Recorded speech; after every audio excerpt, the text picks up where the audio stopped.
Yo! What are you doing? What's up?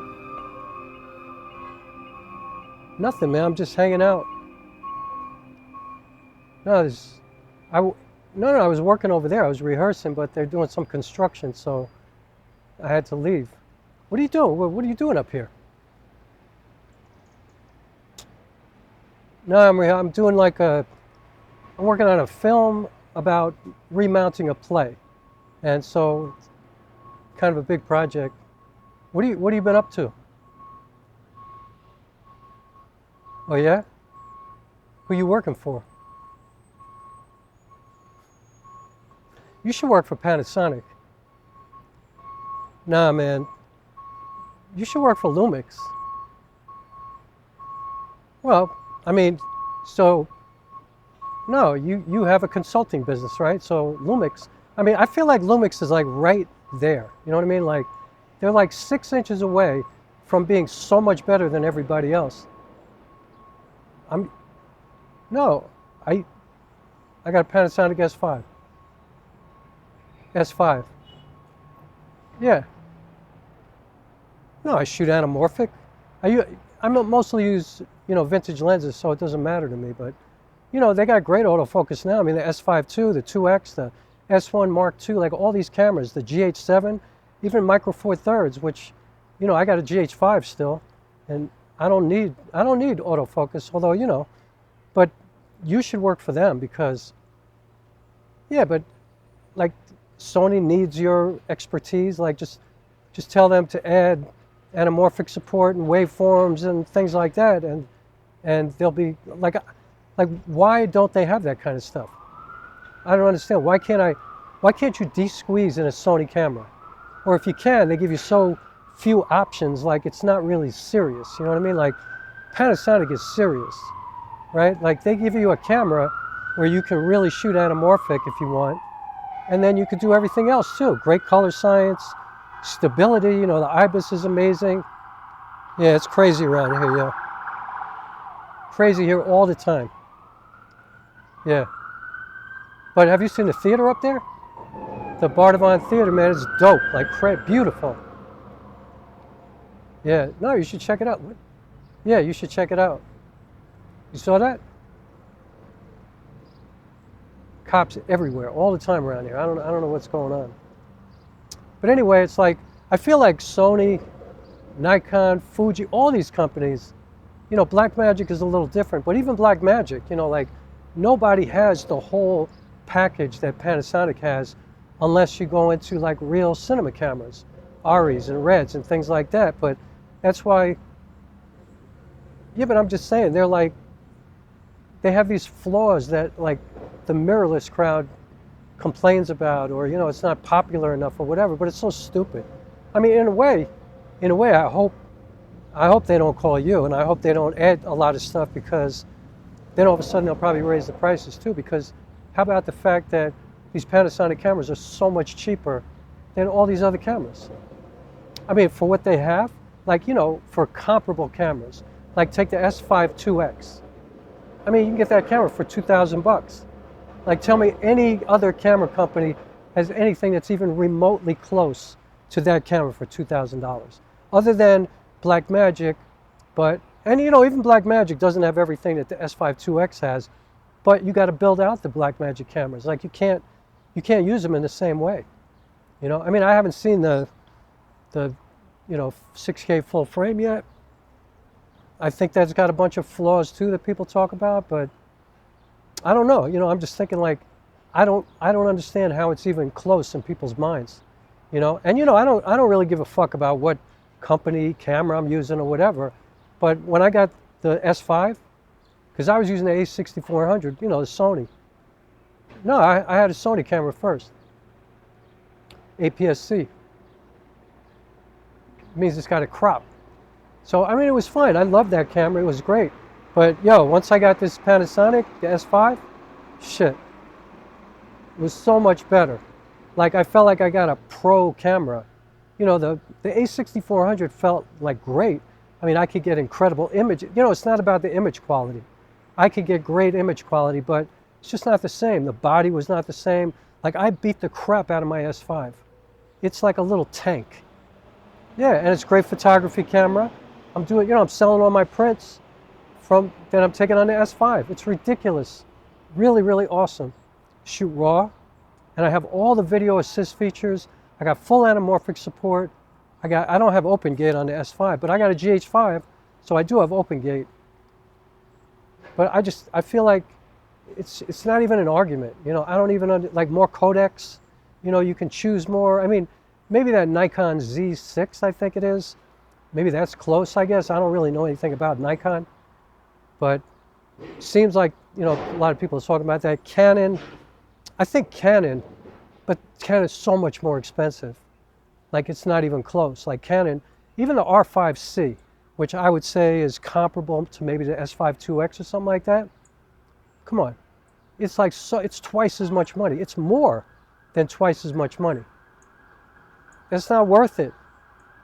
I think the only thing that Panasonic cameras are lacking is internal NDs. That's it.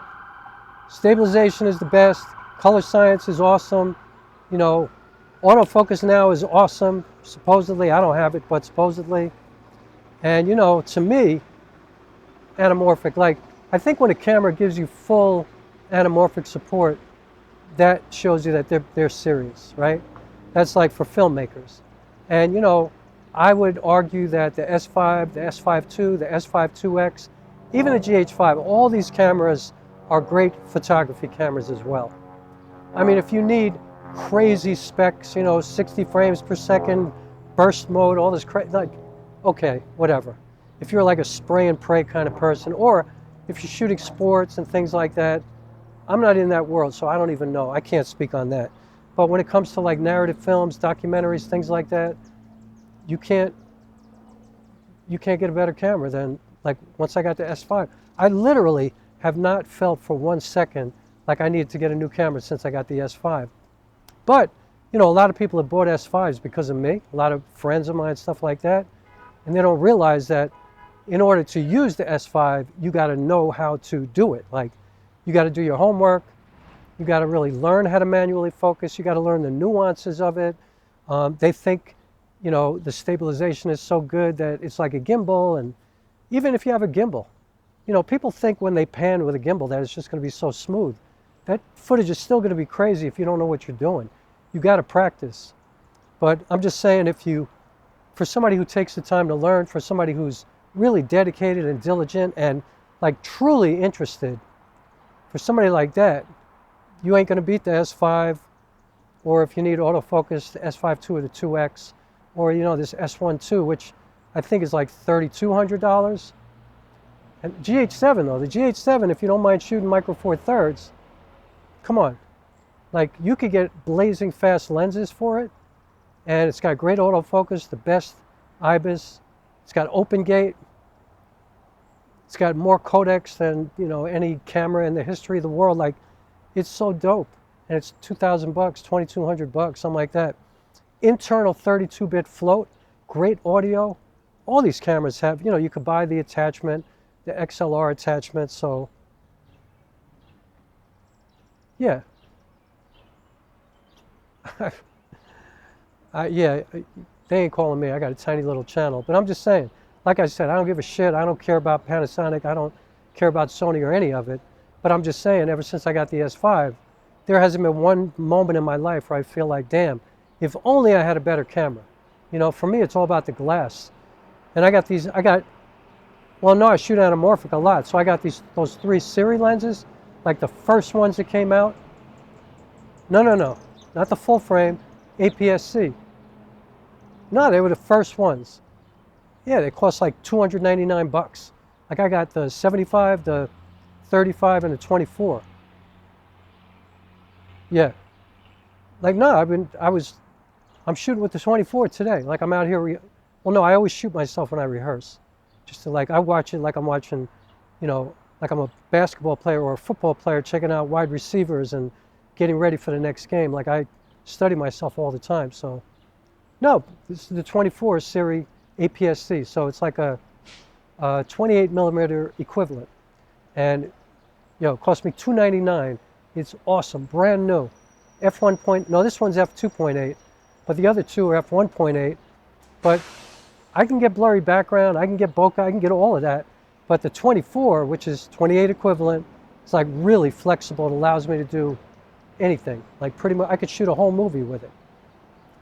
And you know, on the S5, I'm de-squeezed. It's 1.33 squeeze factor, but it's got 1.5, 1.6, 1.8, 2.0. It's got all of it. So if I want to spend more money and get more expensive, like full frame anamorphics, which I don't know, you know, like honestly, I don't know why I would do that, because these lenses that I have are so awesome. I don't really see a big difference unless I really want to have an affected frame where I absolutely need that, you know, better anamorphic than I already have, which is already great. So I, you know, like I'm not so interested in the technology like that. You know what I mean? Like, well, that's true. Why am I shooting anamorphic then? I mean, I do. I like the way it looks, you know. And, you know, once you get past all the math and stuff like that, it does look different. These lenses look a lot different than the rest of my lenses. So I think it's just a matter of taste and aesthetics. But, you know, the fact is, if I had a Sony camera, I couldn't do what I'm doing. Like I thought about buying the FX30 before I bought this S5. And in many ways, the FX30 is a better camera, but not really. You know, like I think the body is better perhaps. You know, it's Sony, you have more options for lenses, APS-C. I mean, this is full frame. So, I don't know. Personally, I think this is a better camera, but I know a lot of people think the Sony is better. But I thought about buying it, but then I was like, at the time it had no anamorphic support at all. Now I think it's got limited anamorphic support, so nah, I made the right decision, yo. I mean, I'm happy with it. How's everything else going? You still working on that play? Cool. Make sure you finish it. Don't fuck around. All right, man. Good to see you. Let me get out of here. I got to finish this. I got shit to do. All right. See you later.